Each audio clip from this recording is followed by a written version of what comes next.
अब की बार मतलब मैं एक 9 लाख हाल ढूंढ के देख के आया हूँ आज जब मैं आ रहा हूँ रास्ता में, चलो वही दिलवाएंगे।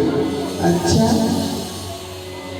पत्नी कूदने लग जाएगी महाराज, नाचेगी गाएगी, तुम्हें हथेली पे उठा ले जाएगी, है ना। भगवान कृष्ण ने भी वही फॉर्मूला अपनाया।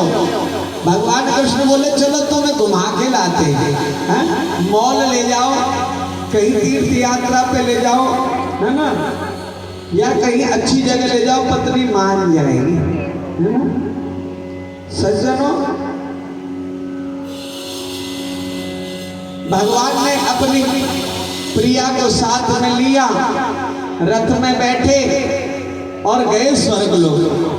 स्वर्ग में बड़ा स्वागत हुआ। जब स्वर्ग में स्वागत हुआ तो इंद्र से कहा, बोले भैया हमारी देवी को पारिजात का वृक्ष चाहिए। बोले महाराज पारिजात का वृक्ष क्या कोई ऐसे मिले? यहाँ पे क्या पारिजात का वृक्ष मेरे पास है? भगवान मैं आपको जरूर भेंट करता, वो तो सम्रासुर ले गया। अब पारिजात का वृक्ष पाने के लिए तो आपको सम्रासुर के यहाँ जाना पड़ेगा, सॉरी भौमासुर। अब भौमासुर के पास गए भगवान, तो भौमासुर तो रास्ते में मिल गया। सत्यभामा जी को प्यास लगी, भगवान ने रथ रोका, भगवान से बोली मुझे प्यास लगी, कहीं पानी हो तो देखो। भगवान बोले मैं पानी लेके आता हूँ। भगवान पानी लेने गए, इधर में भौमासुर आ गया। भौमासुर ने रुक्मिणी जी सत्यभामा जी को हरण करने की कोशिश करी, तो भगवान ने उसका विरोध किया। भगवान उसी समय वापस लौट के आए। ये तो सब लीला थी प्रभु की। सत्यभामा जी को इसलिए लेके गए क्योंकि उनको भौमासुर का वध करना था, और भौमासुर का वध वो जब तक नहीं कर सकते थे जब तक सत्यभामा नहीं कहती। ये भौमासुर कौन है? भूमि पुत्र था भौमासुर। और सत्यभामा जी कौन है? सत्यभामा जी भूमि है। हाँ? तो भगवान ने ये वरदान दिया था कि जब तक तुम नहीं कहोगी हम इसको नहीं मारेंगे।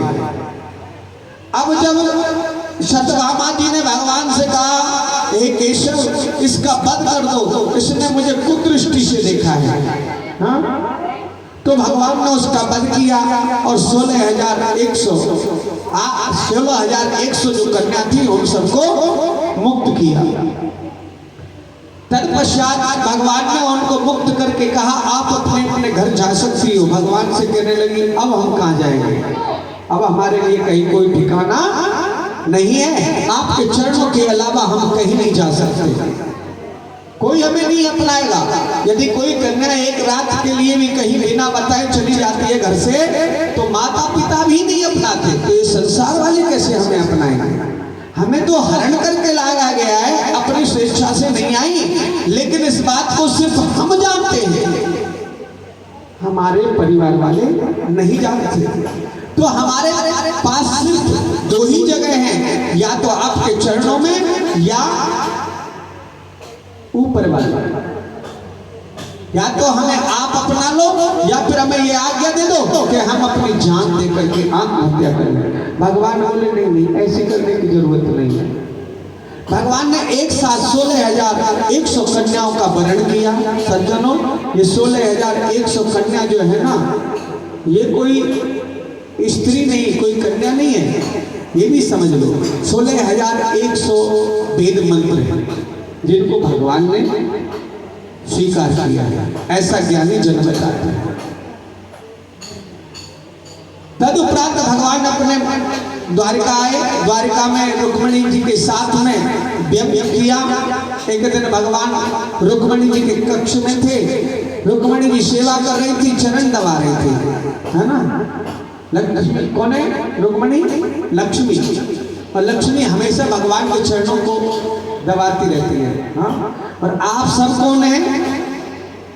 आप सब कौन हैं? लक्ष्मी, है ना। और आपके पति कौन है? नारायण। अगर लक्ष्मी को लक्ष्मी की जरूरत हो तो नारायण के चरण दबाओ, क्यों जी? लक्ष्मी अगर लक्ष्मी चाहती है तो नारायण के चरण दबाओ, अब पौसी तो ये कहेगी हमारा पति तो ऐसे हो कि गलो दबावे को मन करे, बोलो ना। नहीं, पति मोक्ष का एक साधन है। सज्जनों, पूज्य सुखदेव स्वामी कहते राजा परीक्षित,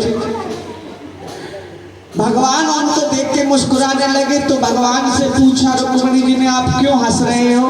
बोले क्यों, हंसने पे भी पाबंदी है? नहीं नहीं, हमको देख के हंस रहे हो, वैसे हंसो कोई बात नहीं, लेकिन हमको देख के हंस रहे हो, कारण क्या है? बोले कोई कारण नहीं। नहीं, कोई कारण तो है। बोले हम आपकी भोलेपन पे हंस रहे थे। बोले क्यों, ऐसा हमने क्या भोलापन देख लिया आपने? बोले कितनी भोली हो। हाँ, शिशुपाल जैसे राजा को छोड़ के हमारे जैसे ग्वारिया गंवार के लिए तुमने वर्ण करा, ये भोलापन नहीं तो क्या है? हाँ, शिशुपाल अच्छा खासा ब्याह में आ रहा था, तुमने बिना फालतू में पत्रिका भेजी। हाँ, और अब तुम दुखी हो, पामन में दबाने लग रही हो। तुमने एक ही बार नहीं सोचो कि तुम राजा की कन्या हो और हम एक ग्वाला के पुत्र हैं। हाँ? कैसे, ये क्यों? बोले हाँ सही कह रहे हो। और एक बात बताओ, क्या नारद जी ने आपको ये नहीं बताया कि हम काले हैं? देखो आप कितनी गोरी, कितनी सुंदर, कितनी रूपवान, और हम कितने काले। फिर क्या देखा तुमने हमने? और हमारे जैसे के लिए पत्रिका और भेजी।